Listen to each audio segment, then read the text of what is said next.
Welcome to Development Now, and I must say this is the maiden edition. And I can see you clapping. Yes, when I said it was maiden edition, so clap very well. Clap, clap, clap, clap, clap, clap. Yeah, of course. Development Now. This is the maiden edition. That means this is the very first episode. Someone's asking, what is Development Now? I'll tell you. Development Now. But first of all, Development Now is a 360 media platform that seeks to amplify the success stories of the development world. I'll tell you what the development world is. Just hang on a minute, all right? Seeks to amplify the success stories of the development world in an exciting way, all right? That eventually showcases these success stories in a way that it impacts lives and everybody sees themselves in those success stories, right? Now, so development. Now, I promised I was going to come back to that. What is development world? So let me start with development world. When, especially in this part of the world, when people see those who work in the non-governmental organizations as the NGOs or the CSOs, they say, oh, those NGO people, those CSO people. Now, it's not limited to one space, whether they're working in education, they're working in environment and sustainability, like our guest today is, healthcare, whatever aspects that they're working in, right? The whole, all of them together, they form the development world, all right? So that's the development there. Now, the noun there is there because we are trying to demystify what they do. What they do entails a lot of details, a lot of statistics, a lot of numbers, a lot of, details, a lot of stuff, right? So we're trying to break it to tiny tidbits so that it makes sense to everybody. I just give you a random example. Someone wonders, when the Ukraine-Russia war started, they were fighting. And you say, okay, they're fighting. So what's my business? They should keep fighting. I'm just talking about someone who's from another country that is not close to that. But eventually, when the price of bread in the market was being impacted by, and you're asking, he said, how much is bread? And they told you the amount. And then someone was able to connect the dots for you to let you know that you see that war that they're fighting in Russia and Ukraine, because the world is now a global village. That war concerns you because now you're buying bread more expensively, right? So on this platform, we're going to be looking at how those issues impact everybody, irrespective of what part of the world you're watching from. So my name is Bumi, and of course, I've been known for years as Mr. Speaker, and lately some people have started calling me Mr. Development. But I'll take that. I want to see progress. Yeah. And then the now in development is because we're bringing a youthful approach to it, a microwave approach to it, if you like. People like microwave things right now. Microwave food, microwave relationship, microwave. I'm just going to leave it there so that we don't veer off. So I'm not alone, clearly, as you can see. I'm blessed among women. Mm-hmm. But here I have the beautiful, the delectable. Mm-hmm. In this part of the world, they say yellow pawpaw, the yellow pawpaw. Ugonna Uwajimogu. Her name sounds like, it has a rhythm. It has a tight sounds like a banker. Yeah.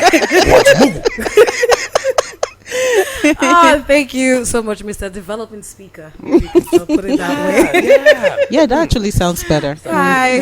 Hi, friends. I'm Ugonna Uwachimogu. Some friends call me Ugonna Lakadena. Welcome to Dev Now. I know he says we call it Development Now, but I like to say Dev Now. It's easier, it's catchy, it gets straight to the point. So we're here to amplify the success stories of organizations that deal in development, that deal, some people might call it charity, some people might say people are trying to fatten their pockets. I don't know what it is, but all I know is that we're here to change the world one step at a time. It's very important that people know about these stories, and also so that you can also contribute to their work, because nobody knows it all. So maybe you know something that can help us and can help them, but just come around, okay? We're here for you. Come around. Yes, that's it. And of course, we have our guests. Like we both said, we're looking at success stories of those who work in the development world. And so we're kickstarting it today with the executive director of an organization known as Women Environmental Program. Women Environmental Program. There's Dev Now. There's this WEP. WEP. W-E-P. WEP. And WEP, just before I call her name, is an organization that was formed by a number of women in 1997, you see, that's another thing we're going to be doing on this platform. You hear of a particular development organization, you say, how long have you guys been at work? You say, 20 years. 20 and years. really, they've actually been at it for 20 years, doing a lot of impactful, and like, okay, who knows you guys? And that's 27 years. You get so Yeah, it's so actually 27. 1997 till 2024.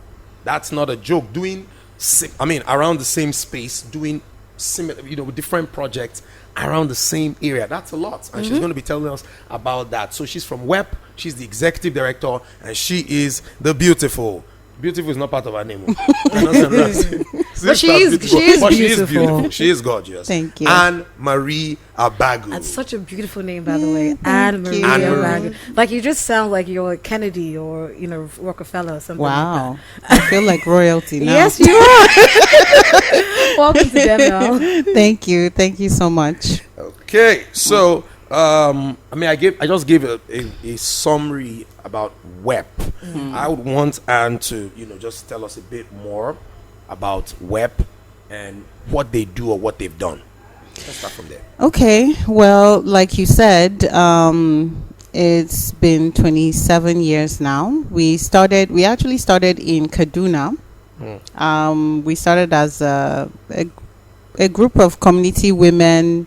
Back in the day, there were a lot of textile companies in Kaduna. And so they used to throw waste in the river.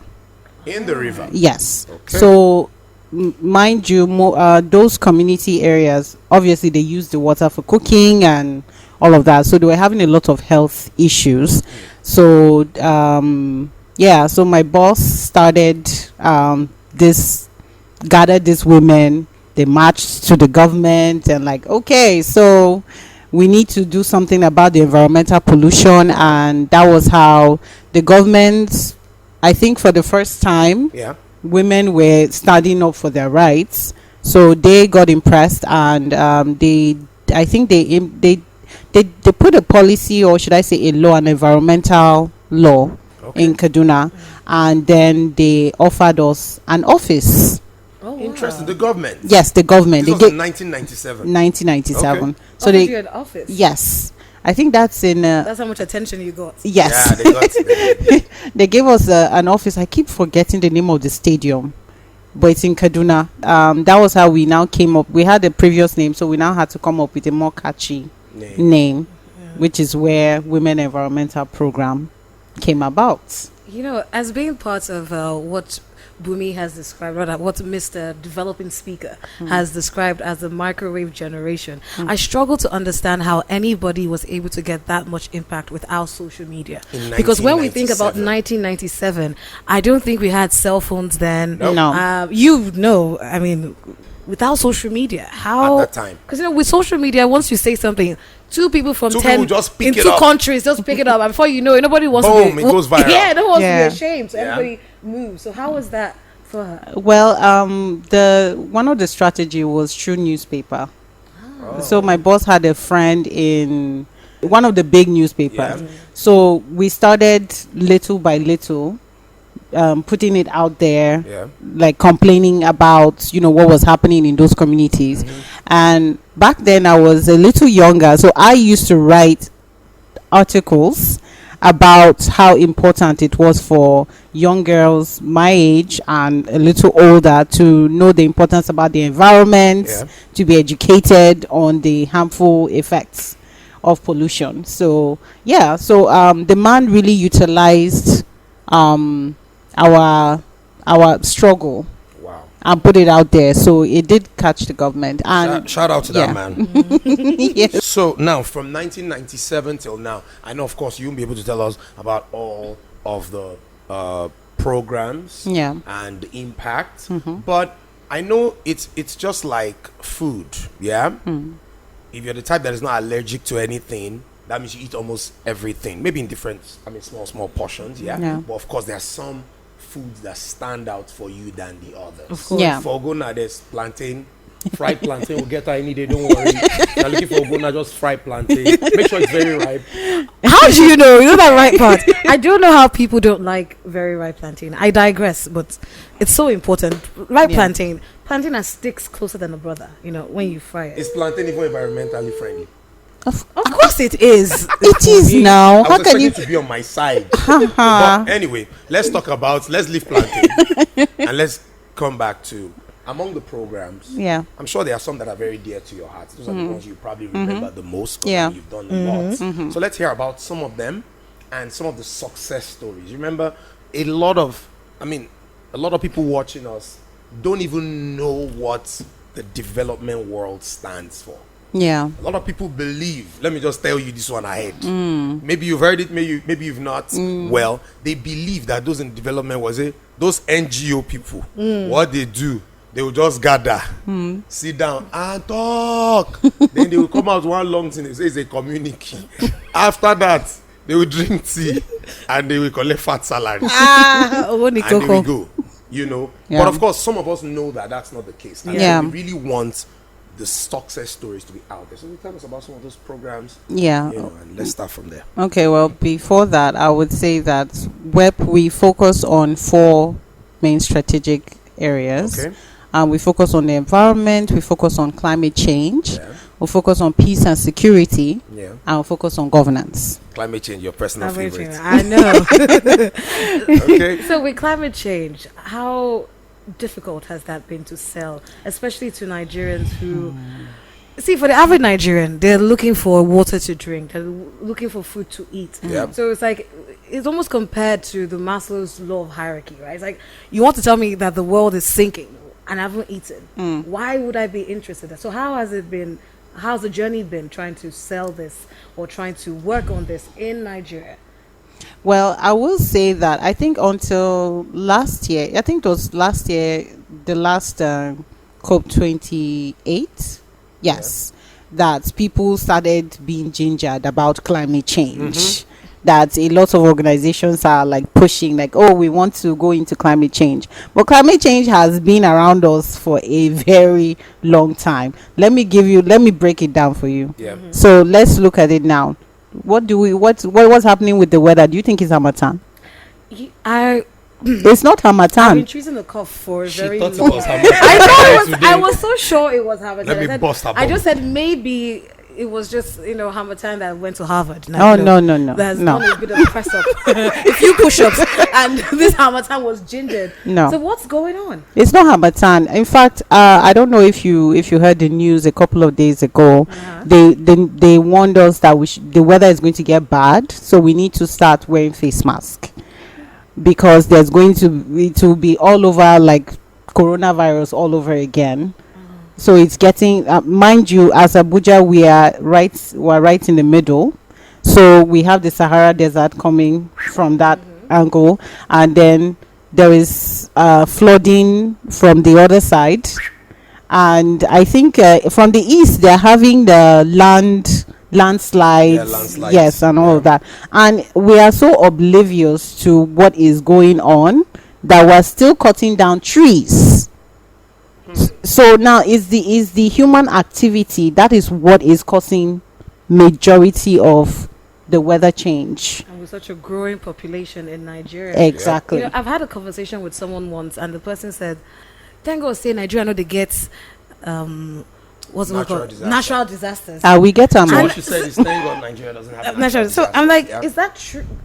Okay, No, that's no, not we true. do have natural disaster. I mean, was it not 2 years ago that we had flooding in Kogi, we had flooding in Kaduna, Bayelsa we as had well? flooding in Bayelsa. Bayelsa. It was bad. Some northern It was states as well. yes, in some northern states that you would think that water will never get there. Yeah. We had True that. those things, so we do have natural disasters. It's just that it's not as big as maybe the tsunami, Yeah. but it's still affecting people. True. And it's unfortunate that we are not physically, we are not mentally prepared for any of this. And let's take cognizance of not just the women but people with disability. Are we even prepared? Because let's be honest, during the flooding, how many did they even, is there a strategic plan, an emergency plan that, okay, if this happens, okay, let's focus on old people with disability, Yeah. the women, the children? No, everybody is busy taking care of themselves. True. True. So We saw that during COVID. yeah. People living with disabilities. Yeah, It wasn't funny for them. No, it wasn't funny. Saw that. And you know that's one of the things that we had a discussion. We had a stakeholder discussion. This was 2 years ago, because when we went to, this was in Egypt, we went to showcase some of the climate change disasters that is going on in Nigeria. We just wanted people to get a glimpse of what is happening in the community areas, because we are like the middle people.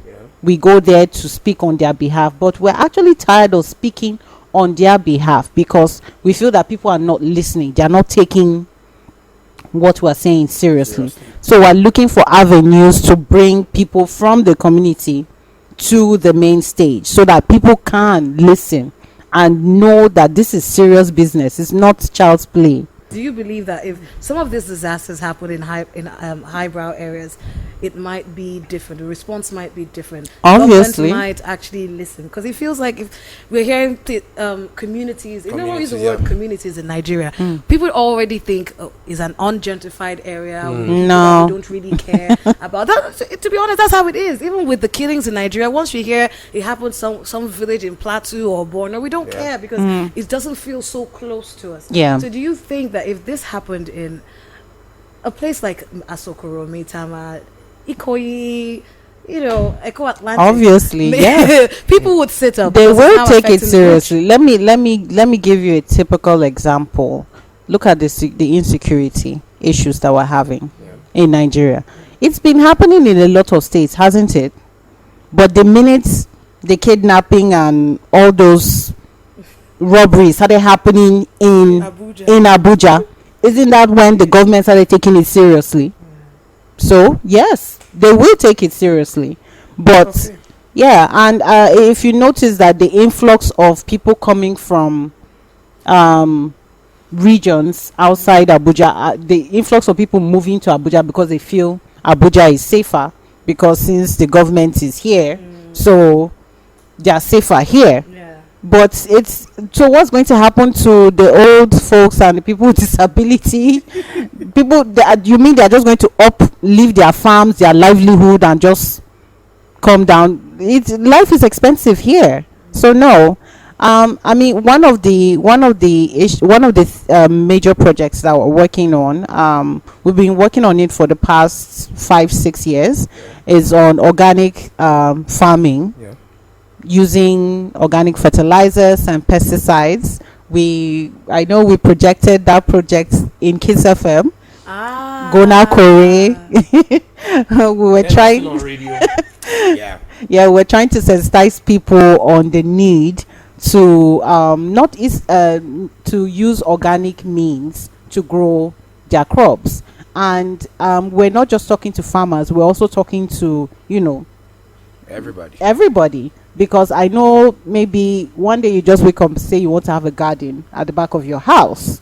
Everybody's not a plant mom. Yes. I have like 3 friends who are plant moms. I'm a dog mom, so maybe if you do something. I'm also a dog mom. You're a dog mom too? Yes. Hello. This is Dev now. Okay. Talk about your dog issues. Dog now. That's one very annoying one. What's his name? Peace. It will lick your leg and all of that. Oh. Hello. Sorry, come back you to don't have Dev a dog, now. do you? Okay, right. Sorry. Thank you. It's not a dog show. Sorry, it's not a dog show. So back to, in fact, a way to wash away the old dog stuff, because I'm not a dog person. Yeah. You don't have joy. So let's That's come why. back. Call it whatever you like. Dev now. So now, but let's come back to some of those. I know we'll still dig in on climate. Yeah. Because at some point we will want you to tell us what individuals need to be doing. Okay. You get? Yeah. But that would come later. Yeah. But let's just go back a bit to WEP as an organization. Some of the success stories.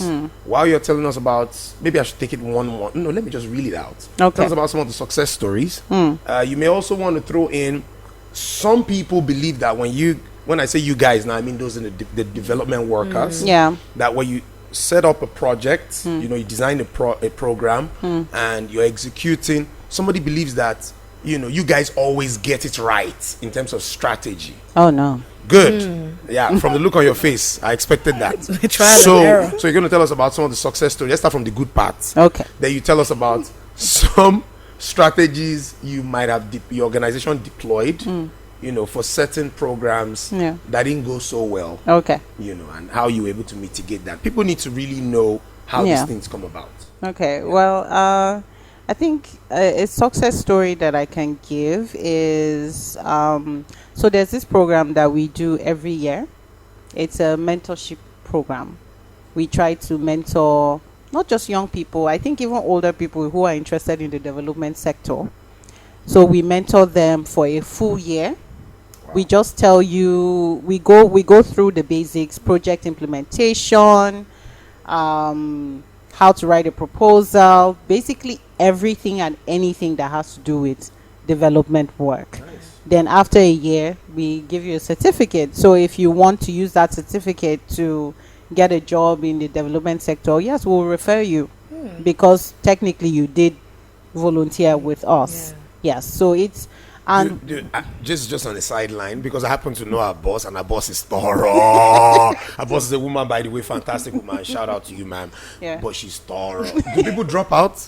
No. They don't drop out? No. Oh wow! Shout out to them that too, because her boss is thorough. No, the good thing with our boss is that she has left, like the running of the organization to us, the young folks. The microwave a dev now approach kind yes. of thing. Again, shout out to our boss. The microwave generation. And mind you, web is not just local. We are actually international. We have offices in other countries. We have in Tunisia, Togo, Burkina Faso. We recently registered in Sierra Leone. We're currently trying to register in Canada, and we are registered in US. Something that started in Kaduna State. Wow! Yes, that's amazing. Big ups to amazing, yes. Amazing. Yeah, but so the reasons some people they do drop out, but because of maybe they got jobs. Okay. They got job opportunities, and some they just can't keep up because it's something that we tell you from the onset. We're not paying you because it doesn't make sense. It's just like a student is coming to class and you want us to pay the students. It doesn't make sense. No, it doesn't. So we tell you from the onset. So for this year, we want to do a different approach. Okay. Because of the COVID, we had been doing it online. Okay. So we gave it a wider range for people across the country if they wanted to join. So for this year, we want to do the approach we're doing now is physical. Okay. And we're going to select a few. They'll be coming in physically once a month, and then in the process, if we get a few bunch that are really passionate about the work, we will now mentor you one-on-one. So what are some of the activities or tools of learning when they come when they join your organizations as volunteers? Well, some of the tasks that they so some of the tasks, because I might want to join. I want to know the one I cannot do. So I cannot do what I can do and what I cannot do. Okay. So some of the task is so one thing we do is when we're writing proposals. Okay. We do have like more like a conference setting. Okay. Where even if you're not a project staff, you can join in and make inputs. Okay. So the project manager, that's the person in charge of the project, will just summarize what we're looking for, what the call is about, and throw it out there like, okay, so what ideas do you think which approach do you think we should use? And that's how we start developing. That's actually how they develop a proposal. Oh, wow. And then from the approach, we break it down to activities. What kind of activities do you think will be more, what's the word? Will be more effective to achieve the goal. To achieve the goal. Yeah. Then from there, the proposal is done. It's just the rest is just English. Okay. So are there any limitations or requirements? So does the person have to have a YX? Does the person have to be of a certain age? No, actually. So you accept all blind, lame, whatever it is. Yes. In fact, last year tall, short, fat. Yes. In fact, last year we had a meeting, It was a stakeholder meeting. It was sponsored by Christian Aid. It was supposed to be like a pre-COP event before the COP28. And we invited people with disability. There was, I think there were like 3 of them who were deaf. Okay. So we, let's just say this was from our side. We didn't think that we would need more than one interpreter. So we made provision for only one. Only one interpreter. So when they came, they were like, no, and as if they knew that we were going to make that mistake. So they came with 2. Oh. Yes. So if you're dealing with people like that, you have to have at least 3 or 4, because they will have to interchange. Obviously, they'll get tired. Do you know how difficult it is to be interpreting every with sentence. every sentence with your hands? I mean, I don't know if you remember, and we're going off tangents a little. I think, was it a presidential inauguration where the person didn't know what they were doing? I think the person was just doing some Gangnam style, like boom, boom, boom, boom, boom. And so yeah, I can imagine. And I feel and if I was a person living with disability, I would have been more, in fact, the people living with disability really they took that nicely. I would have been very angry. I would have been mad. Like, is this guy trying to make, is he trying to make fun of us? No, and I would blame us, you, me, every other person in Nigeria. I think we do not take too seriously the plights of people living with disability. True. I think because we're in this bubble of ours where we do everything we want to do. You have your legs, you have your eyes, you have your touch, you have everything all together. So we don't seem to pay enough attention, and I think that's wrong. It's really wrong. It is wrong. Back to my question, the second question. You've told us about some of the success stories, the mentorship, and what have you. And I read on your profile, not your profile now, Webb's profile, that, and of course it's expected, if you've been at something since 1997 till now, that directly and or indirectly, they have impacted over 20 million people. I've got to clap. That is outstanding. So I'm curious. 20 million people. So come back to that question where I said probably you had an instance where you deployed a strategy for a particular program and then it didn't work and you're like, oh no, we got this one wrong. Do you want to share something? I can give you 2 examples. Okay. The first one is we had a project on preventing violent extremism. Remember I told you one of our strategies is peace and security. And this was in Benue. We did it we started with 4 local governments, then we moved to 6 local governments. So the components on that project was we trained about 50 young people on entrepreneurial skills. So we asked them to choose what kind of business that will be successful in immediate environment, because we didn't just want to bring exactly.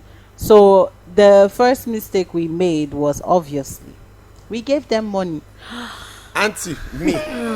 Let me guess. I want to guess. We'll go now. I want to guess. Please guess. Yes. Somebody went to marry a new wife. Oh yes. Yes. So when things like that happen, I always ask, so what was the plan? It's like, okay, you used that money to marry your wife. So how are you going to provide for that wife? And maybe the twins that are going to be born after that. They say, we go rough on. We'll just get through it somehow. Yeah. So some went to buy new wives. Some even bought a new bike. Some relocated from the community. Yeah, they jackpot from the village. I'm no longer. Just elope from this. It's not good enough anymore. This location. I have to move to the big city. Something like that. Yeah. Y'all are not on my level. Not my level no more. Yeah. So that was the first mistake we made. So we learned from that. So what we did to change that was we now grouped them, because the project was for 6 years. So that was the first phase. So in the second phase, we decided to put them in cooperatives. Okay. Elaborate. Yes. So cooperatives, they already have it in the communities. It's just like maybe a bunch of market women they have a group together, and there they always put in money, and that money it rotates amongst themselves. Yeah. So the cooperative now, we put in the money there, Yeah. and they get to choose which business will start first.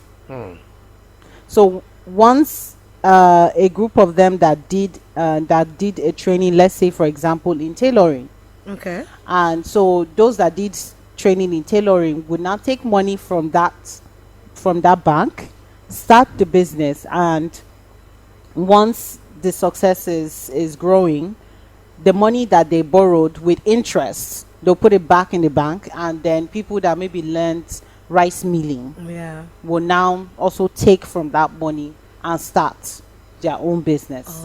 So that is so another thing that we did was we made sure that the chiefs, the traditional leaders, Yeah. were signatory to that account. You know, I was going to ask, how do you build trust and accountability when you put them all in cooperatives? Like one person decides what somebody has to decide, right? Yeah. So how do you build that? Like how do you choose who is your representative or who? How? Are Well, they able to- they get to choose who will lead them, who will be the Okay, president. so you don't get to do. No, that. we don't They get we to don't do get it. involved. Okay. Because we're trying to make sure that that project is theirs. Yeah.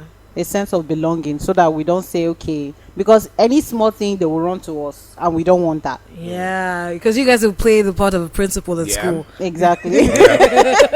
So, and that is why the chief, the traditional leader, is also involved, so that they don't get to mess up. And it will shock you, at the villages, they are very cooperative. Yeah. Okay. You'll be amazed at how they work together amongst themselves. So yeah, that was so that's one instance. So it worked out that way. It worked out that way. As opposed to just giving them money to yes, to just exactly. fly. Yeah. Okay. So another example that I said I'll give is this was like in 2000, early 2000s. We had a project, a big project, and this was in Abuja here. So we went to the community, and the first mistake we made was we didn't ask them what They they wanted. needed. You assumed on their We behalf. assumed on their behalf. So we went to build boreholes Oh no. because the river was very far away from their community. So we had to bring the water So closer to them. we thought to bring the water closer to them. And after like I think a year or so, the donor came, and village people, they don't know how to lie. They will tell you the truth straight up. And when they asked them like, so how have they been enjoying the water for, they were bowl. like, they were not using it. So the men were like, What's no. the reason? Okay, so the men were like, why would they bring the water close to them? It is that time, it is early hours of the morning when they want to enjoy alone time with their wives, that the children will go and fetch water. Yep. Because unlike us living in the city, You the have parents rooms. have their own room, the children I have, would but this never. one they are all sleeping In a In the billion same- lifetimes. Exactly. I would never think that this would be. I mean, it makes sense. Don't get me wrong. It does make sense. But I would never, by any stretch of the imagination, believe or think that this would be the reason they don't. So children, go to the river, fetch water. While Take I'm- as much time as you need. Well, I'm getting to know your mom biblically. Yeah, All right. it is what. And it is. it's not, in fact, even the women, they were like, they still go to the river because they need time to gossip. So all that time that they are going to the river, they are catching up with But their things- fellow women. I They don't need I time don't away steal from their the thunder, men. right? I'm not trying to blow over their reasons, but development is part of change, right? Yeah. It can't continue like that. It's a valid reason. However, it can't be a reason forever. If Yeah. we're being honest, because at some point things would have to change. Things would have for that community to get better, because water is also very important for cleanliness and also for health. Yes. So were you guys able to use that as a We use that as a learning point because because since then I will tell you, okay, like just in January, this January, we launched a solar dryer tent Okay. in a community in Boko. And what we did was we went to ask them, what do they actually need? What do they want that is important? And most of the market women and men there, they were like, well, they do sell, their farmers, they plant a lot of tomatoes, pepper, perishable goods. So they are always finding it difficult to store them. And whenever they can't sell, sometimes they have to throw it away. So that's a waste of money. A waste of money. Yeah. So the solar dryer tent is something that we learned from one of our partners in Malaysia. And this solar dryer tent is materials that you can actually get in the community. It's very inexpensive. So it's just built like a house with leather, a specific type of leather, and then there is air vents at the top and under. So the house traps heat.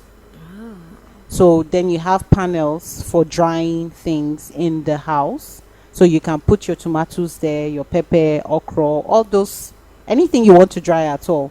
So the heat that is trapped in the house dries all of that for you. Wonderful. Yes. So the next phase now is to train them on how to package those things, those dried tomatoes and pepper, and sell it. All of those sound good and interesting. Yeah. Now, the $1 billion question on our minds. Okay. You were at COP. Yeah. Yeah. Yeah, you've been at several COPs. When I say COP, please, I mean Conference of Parties.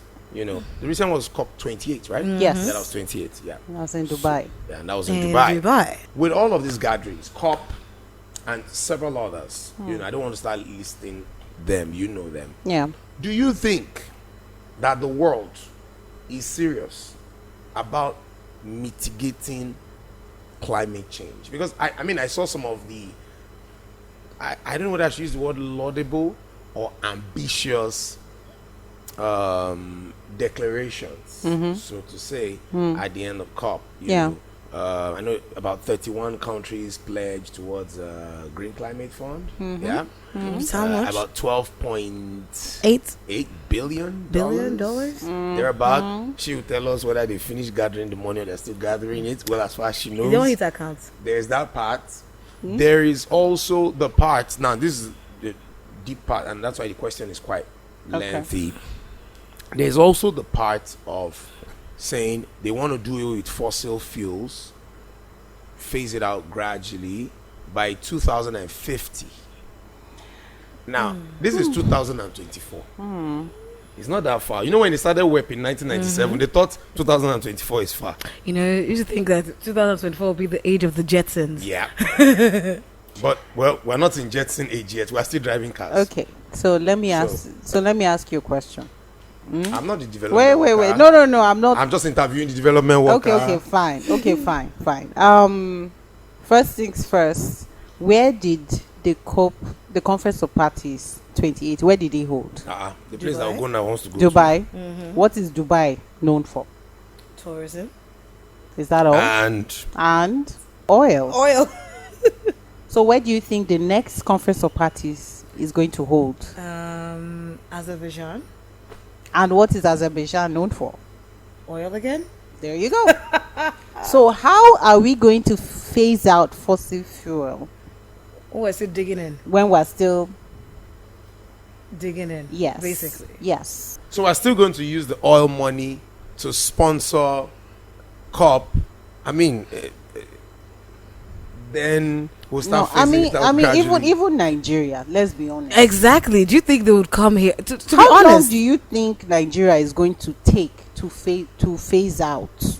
We have to fix our power problems first. Exactly. The thing is that we're still very dependent on oil. Exactly. Well, I was going to say something. It's like, if you're taking the conversations, something you said about taking the conversations to oil producing states, right? It matters. But the thing is that it's like going to the NRA to tell them not to stop producing guns. But you It's do like, know that this is what we feed on. Control the right? narrative. We feed on it. So They will control the narrative. why would they want to change what they feed on? Exactly. Do you get what I mean? It's like if I were Griselda Blanco, right, who's known as the cocaine godmother, and you're coming to me to preach to me about, stop selling drugs. I'm going to be like, excuse me? That's what I feed on. Yes. You get what I mean? Yeah. So that's what makes it a catch-22, as we may want to call it. Yeah. But my problem with it's not a problem. It's just a bit of a confusion. When we see all these organizations that get all these donors and all of that, do they actually use these funds for the betterment of society, or do we just put some of it in our pockets, use 10% to lay over some covers and make it look like everything is rosy again? And it's like, it feels like a rinse and repeat for so many organizations. Now yours has been going on for 27 years, so clearly there is a bit of traction, right? Yeah. But at the same time, there's so many organizations, and all they do is grab these monies, and we don't see any change. I'm not saying we're going to have a utopia. It's not possible. Yeah. It's practically impossible. But it seems like it's just rinse and repeat, rinse and repeat, rinse and repeat. Yeah, I get what you're saying. We had a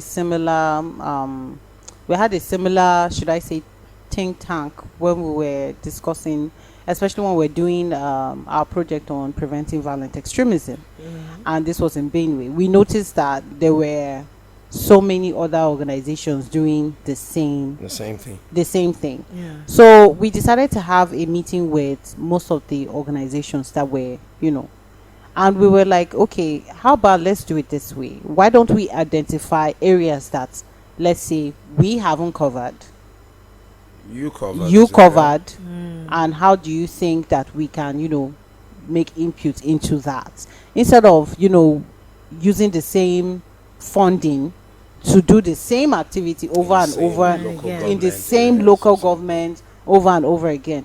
I think that is why now, I don't know. So, but how did that meeting go? It went well, actually. Okay. Because right now, yield good results. Yeah, because right now, I know that there is the vice president. They have like a committee on preventing violent extremism. They call it PCVE, something like that. Okay. So they lump organizations that are doing activities all together, so that, and they usually have meetings where they want to know what areas you're covering and which local governments you're working at. That way we get to keep tabs of each other, because at some point, I will be honest, even till now, a lot of organizations are working in silos. Like, you don't even know what these other people are doing. Other organizations are doing, and more organizations are springing up every day. So we're trying to, majority of us that know each other, we belong to the same networks, so that way we can keep track of what we're doing and still engage with ourselves. And yes, I understand what you mean by there's that repetition of the same circle over and over again. I can't speak for other organizations, but I can speak for myself. Yeah. And I mean, some of the communities that, in fact, most of the communities that we've worked at, if you go back and you interview the community members, they will tell you, like, if you ask them certain questions, like, so Web came to come and see, what did they come to come and do? They will repeat the same thing that we did, which is like how many years? I remember Clean Foundation. Is it Clean Foundation? I'm not too sure. But there was an organization that went to somewhere in the north. I don't know if it's Zamfara or Kaduna. And they were doing like a baseline survey. And one of the beneficiaries was like, oh, they had the similar training from us. So they called us. I was like, that is amazing. And this was like 10 years ago. Wow. So the guy could still remember. Yes. So what we do is I think that's one thing that most organizations are realizing now in terms of monitoring and evaluation. Yes. They keep going back to the communities. At least keep tabs of the projects that you do. Because if you just implement up and leave and move on to the next phase, what impact are you exactly imputing. And for us, we have mentored some organizations that are even bigger than us now. Wow. Yes. And even some of our mentees, I know that one of our mentees, she's currently working with the British High Commission. Nice. Wonderful. Yes. So we keep tabs of people that we have engaged, and it's amazing, because when we come together, we start talking of, humble beginnings. So yeah. I was gonna ask, speaking for yourself and on behalf of your organization and maybe your boss. Yeah. This might come up a little confusing, but does it ever get tiring? Because you have achieved a lot, but it still feels like there's still a lot more to be done. Oh yeah. Does it ever get so overwhelmingly tiring? It's like, I am so tired of this. Everybody go free yourself, okay? I am not Moses. I am not Jesus. I am tired. Because at some point, every 27 years, does it ever get tiring for you, for your organization, and for your boss? I mean, I would lie. Sometimes it can be overwhelming. It can be emotionally draining. Yeah. And which is why we have deliberately chosen not to work in some specific areas, like in terms of health, like GBV. We do awareness and all of that, but to go deep into it. And GBV, DevNow fam, GBV is gender-based violence. Okay, yeah. It can be emotional, because you have to bring in the psychosocial support part of it. Then you have to actually sit through both women and men, while narrating their ordeals. Exactly. And if you're not emotionally strong or equipped, then I don't think you're but the truth of the matter is, even in as much as sometimes it can be overwhelming, it's you have to be passionate about it. If not, you cannot work in this development space. Are there some areas or some communities or some causes that you think are so far gone? It would probably need Theos and his, 5, what's it called? Rings of... The 5 rings. To just snap. Like, and then... That's because when you talk about being overwhelmed, yeah. Does that happen? Yes. Honestly, there is no problem that cannot be solved. I will give you a very typical example. A couple of years ago, we were working with... we got a project with UNDP. Okay. And it was still on conflict resolution. Okay. Yeah. And it was a community in Agatu. That's in Benue State. In Benue State. Okay. And this community, they've been fighting for, it's been years. I think more than 15 years.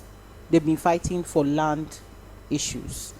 And when we brought all of them together, you can imagine the back and forth that was going on between them. So what my boss did at the time was, she got so upset that she just locked all of them in the hall. She locked them in the hall and went to go and just sit down and relax somewhere. She told them that... I told you our boss is tough. She told them that until they resolve their issues, they are not living that They're way. not living there. It's like what parents do to their kids, man. They'll just lock you up. All right now. Yeah. Fight it out until you're tired. And at the end of the day, it will shock you. All that was because of chieftaincy, titles, royalty. It had to do with family versus family. Wow. And some were like, oh, they have the right to be royal fathers. To be honest, I don't like... It was just a petty issue. It was just a very petty issue. And a lot of innocent lives were lost. People died in the process. Wow. So, till today, the chief of Agatu, sometimes he calls her. I'm like, my sister, my development mother. Like anytime he comes to Abuja, he makes sure he sees her. Wow. Like that is how, like UNDP I think they got an award because of that project. Because a lot of other development organizations, they tried to do the same and it didn't work. So but they give us the key. Yeah. Lock them up in a room. Sort out your problems. I'm just kidding. That worked for but, them. But yes, it may not work for so another, yes, you know, it can be. It can be brain draining. It can be overwhelming. But it's just resilience. If you're passionate about it, no matter how angry you get, you will still come back to it. What are some of the things you wish people knew about the environment and climate? This question is a double barrel. Okay. About the environment and climate, you know, things that you just wish that everybody just miraculously knew and put to work. And then that's what I said. Slow your roll. Yeah. And then how can we make, I mean, that's part of the reason why we're doing Dev now. And we're going to be delving into other sectors, I mean, other aspects of development work. How can we make talk about the environment interesting? You know, interesting like, oh, Ugonna chanced Anne's boyfriend, and both of them are fighting dirty on the road, and everybody goes like, wow, and then they get talking about it. How can we make talk about the environment and climate be like that kind of, you know, barbershop, beauty hair salon kind of talk, something like that? Yeah, how can we do that? Well, to start with your first question, I think we already know what to do. People don't know. No. See, we already know what to do. Okay, let me give you a typical example. If you, like for us, the millennials, growing up. Okay, go on. Just you're still in the millennial. No. Sorry, go on. They've said I'm an ancestor. Just go on. No problem. Okay. He's Gen X. I'm sorry. Okay, okay. Let me use us. Us, yes. For us millennials. At heart. Growing up, I grew up in Kaduna. Yeah. We used to have what we call sanitation day. Yeah. And a Saturday where everybody, no going out, you must clean your environment. But did people really used to clean or just watch some movies? No, really. Sanitation wasn't. I don't think we grew up thinking of sanitation as sanitation. We just saw it as no movement day. That's how I grew up thinking about sanitation. I know it's so the Ugonas, they right? just sit at home and see more movies. It's just like, okay, you can't go out at this time till like it's 10 a.m. So what do? We sit down and we watch more cartoons. So it wasn't known for sanitation. But it was just known as sanitation. But it still gave us that time to clean our environment. Okay. Let's be honest. Okay, to an extent. Yes, to an extent. Well, I don't know about the Gen Zs now, but I know that then, and I think that has been ingrained in my head. Yeah. So sometimes even I'm not going to say anything personal about me, but I would say that I am super conscious of my environment every single time. So, like for example, if I'm in the car, leave the water. I'm not going to. Don't worry, I'm not going to talk about the water. He was the one who brought these bottles of water here. I tried to speak to him, but you drank, oh? Are you drunk too? If I'm in my car, Madam Environment, and I'm drinking and I'm drinking water, obviously, let me use pure water because pure water, almost everybody. Pure water, for those who don't know, sachet water. Sachet water. Yeah. Most people, when they drink it, they just out the window. So I think we can start from there. Like I have a bag in my car that anything I eat, I just put it in there. Then when I get out, I just throw it in the trash can. Now that is one habit that somebody can adopt. And even I think I see some buses too have that. Yeah. They always have a waste bin. A waste bin. But very few people use it. You know, and I think those days, I think even in Lagos now, that if you throw something on the road, you'll be fined for it. I guess. Yes. I think it's some always parts been like of that Lagos. for Lagos. I think it's needed in Lagos. Some parts of Lagos, they do that. It's needed in Lagos. But in Abuja here, I think it's only in the city center that is relatively clean. Yeah. Because when you go to the outskirts like Nyanya, Lugbe, come on now. If you don't know Nyanya, Lugbe, you've never been to Abuja, I encourage you visit Abuja. It's a beautiful place. Yeah. Nyanya and those places you call just the ghettos, the projects. Yeah. The hood. The people that live in Nanya and Lugbe, they will fight you. But it is. He what called it- it projects. But Lugbe. I know someone that wants to buy land in Lugbe. Lugbe is sorry. Shout out to Luberians. Call it the countryside. Lugbe is. You see the way my hand is. I'm not gonna Call say it the anything, countryside. lest I be held for what I said. You know, Lugbe is this way. But Nyanya, I mean, come on, Nyanya. So yes. I mean, bring the camera close, Nyanya. So there is that. Then I think another habit is we need to. I have a small garden. Before you go to the garden, Okay. what about burning refuse? Burning? No, Refuse. I wouldn't advise Please that. look at that camera. Talk Is to it them. the- Please help us talk to them I wouldn't advise burning refuse. because people burn refuse. Okay, explain. Talk to us like we're 5 years old. Like why? Okay. For disposing of things. I mean, I'm still learning how to do the separation. The recycling. The recycling process. But if you're going to throw away your refuse, throw it in a proper manner. That's one.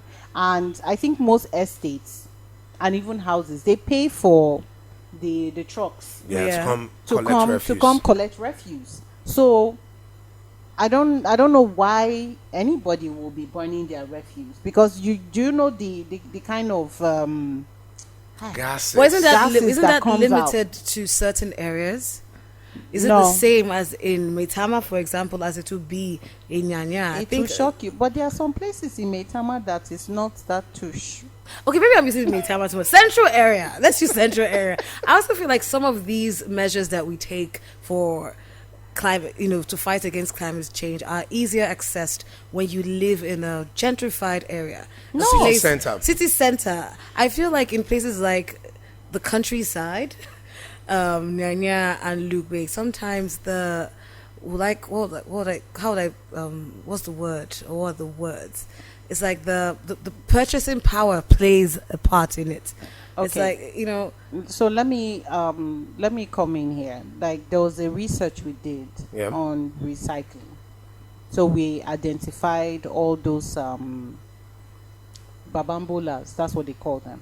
So what is a these babambula? guys are. Babambula. I don't want to use the word scavengers. They are scavengers. But that's the word. That's what they are. They are scavengers. They pick. They separate. That's what we call babambula. babambola. Yeah. Yeah, it's Babambula. Hausa. Yeah, for It's babambola. Babambula. yeah, scavenge. So so the research was basically trying to identify the gap in how women are not as much as involved Yeah. in the recycling Okay. business. Yeah, and one of the things we notice is that there are neighborhoods, like in places like Karo, Lugbe. Some of these places, they do organize themselves and actually pay the refuse dump companies to come Collect refuse. Okay. to come collect refuse. It's just that I think the areas where was our major concern, was maybe like the market areas, because you will always see a refuse dump there. Now that is why, if you notice, they're trying to have a more organized market spaces for market people to be selling in there, so that they can be paying fines and all of that, Okay. dues, Yeah. for the cleaning and all of that. But it's going to take a while, but I mean that's a step. Speaking of fines and dues, do you believe that the government has a stronger part to play in this fight? So do you believe that we need stronger laws, enforced penalties for this to really take off? Yes, we do, because let's be honest, we're Nigerians. We don't listen. You know the year word. We know the year word. Explain That's it. a good word. You're the We're translator. Nigerians. Explain it. We know the year word. I'm not with them. What they said is what they said. They said, you guys don't just hear it once. You understand? It has to be repeated over and over. No, we have to possibly take some stringent- punitive measures Yes. have to be put in place. Exactly. They said that please mark their faces. Exactly. I did not endorse the message. Exactly. Yeah. Because it's one thing, we're not children, but we like to be treated like children. Let's go to the gardens. Okay. I know that part really excites you. Yeah, I know. I'm excited. I love it. Because you're a plant mom. Yes, because I'm a plant mom. I have a little garden behind my house, and I mean it's very beneficial for me because sometimes I don't have to go and buy tomatoes or pepper That's how or much you plant? bananas. Yes, Oh, you have banana. yes, no. I That didn't is know a you had farm banana. you Do you know- have now. do you know how many It's it's not not- big garden, a farm. It's not a big. It's not a big. It's just like a. My dear, you are growing bananas. I didn't know you had Literally. banana. I have banana. Do you know how many times I've eaten banana in that house? But I came to your house and you didn't offer me. I'm sorry now. Now I have to say it on. maybe it was not. Maybe it wasn't right. No, it was ripe. If it wasn't right, I'll Like, I have taken just to my finished- house. I and just I've finished- got- I just So wait, finished you're eating- growing bananas? Yes. Literally. Yes. You're growing what is it? Apples? No. What kind of apple? It's not only apple. Tomatoes, Jackfruit. Pepper, mint. And chow. What's that? Oh, what's that? It's a scent What? leaf shot. Oh, that no, okay, no, scent leaf. I couldn't get the seedling. But it's I'm- everywhere. Oh, okay. Yeah, I have an uncle. He grows it. Scent behind. leaf is everywhere. And it grows on almost any kind of What soil. about like tangerines or like? No, I have oranges. Orange. I have pear. in Girl. that your compound? Yeah, so the orange. Girl, and the that pear is in an front- industrial is farm. in front of our house. That's an industrial farm. It's not I an need to pay you a industrial visit farm. again then. So instead of planting flowers, you can just plant. You can- Are they pretty? Because Do they? sorry, When the oranges bud, they'll be pretty. they'll be pretty. Well, Yeah. I assure you. But Nigeria, see, Nigerians, we don't Nigerian have oranges flowers. don't turn We have flowers yellow. in our compound, but most of what is planted is fruits. Yeah. Wonderful. Okay, now I'm salivating. All right, So so back leave the to. garden. I think we've digressed enough. So back Yes. to your industrial farm / garden. Go. She said industrial farming. It is what it is. Bruh. But we have greenhouses there So you're as well. encouraging people to have So gardens. I'm encouraging people to have their own gardens. If you have your own private garden, you don't need to go and buy those little things. It's money. If you want to save, that is another way of saving. And if you're living in an apartment, you I'm can gonna have. say, what of those who live in apartments? If you're living in an apartment, you can have the flower pots. You can plant. You can have your tomatoes and pepper. That take is this something one. you use. That is something you use every day. So I'll take you somewhere I'm No, going. no, I'm taking that one. And It's tomatoes mine. and pepper, it doesn't take long to grow. No? Hello. It doesn't take long. No, it doesn't. It actually. doesn't. It doesn't. All you have to do a is few just weeks. water it. It's just a few You know, weeks. I'm always afraid to like. I feel like if I had my own garden, I wouldn't want to use it because I feel like it wouldn't taste real. No, Because I'm the one that grew it. It's even more natural. Well, I mean, it makes a lot of Okay, sense. so the final part of that question: Okay. how can we make conversations around the environment, sustainability? How can we make them interesting? Like the scenario I gave. Or do you want me to repeat the scenario? We are doing that right now. Like we're doing that. This doing that right conversation now. is doing that. Yeah, I who know cares this conversation now? is doing. I know Dev now is doing that. Yes. I know, and we're going to blow it up big. Yes. Yeah, big time. We're really going to blow Yes. it up big because that's really the essence of all of this. Yes. But we're one entity. Yeah. And That is going to think, get big. But Yeah. I mean, what other ways can individuals, I think what do you think? another thing is having, like, you can bring it up in conversations where people would barely expect it. Like sometimes when I'm having conversations with my friends and they say, NGO woman. And I'm like, you don't know that I'm changing the world. Do you know what I'm doing? Then Then I you throw start it in there. then I just throw it in there. And they're like, wow, okay, I didn't know that. Because most of them, they have this perception that us NGO people, in fact, one of our mentees actually told me after like 3 sessions of Yeah. our mentorship session, he was like, wow, that he didn't know that we do this lot of work. I said, I don't understand. He said he had this impression that all we do is just sit around, talk plenty BB grammar, drink tea and share money. I told you. That he did not know that we do a lot of brain work and we go into the community, because see, you have to put some respect on NGO workers, on civil society, because Development workers. development workers, because there are some places that we go to, you will not believe it. Like for me, I can tell you personally, I went to a community where they did not have road. We had to enter canoe to go to their village. Been there. Sometimes we eat food with people that you be like, Yuck. that's a health hazard. hazard right there. but we do it because we're trying to exact change to them. So it's a lot. Great conversation. Great. And we could go on and on and on and on, but we have to hang it somewhere. I mean, at this point, eventually, we've had Anne Maria Bagu, the Executive Director of Women Environmental Program WEP, all right, on set today on Dev Now, the maiden edition of Development Now. Dev Now, for short, we're gonna like Dev Now. It just Dev goes Now. Dev Now. Dev Now. I like the rhythm. Sounds like a record label. Yeah. So please, thank you so much for being a part of it. Share it, like it, Comment. show a friend. Show it to a friend, then tell that friend to show another friend, then tell that friend to show it to one enemy. Yeah. So that we just keep the conversation going on. Share it on Instagram, side on man, TikTok, LinkedIn. Your man, the man that doesn't know anywhere. he's your man. Yeah, what she said. The girl that doesn't know she's your girl, What your she said. father-in-law, Then dead what or she alive. said again. Just share it, okay? Anything she said. And comment and like, So you have any info about a country director of a foundation, an impactful foundation, non-governmental organization that you think he or she should be on this couch, reach out to us via DM or just drop it in the comment section, and we're watching. We'll be glad to see it and reach out to that person, and then we could have these great conversations and touchlight these success stories of these amazing organizations in the development world. And that's why we're Dev Now. Catch you on the next episode.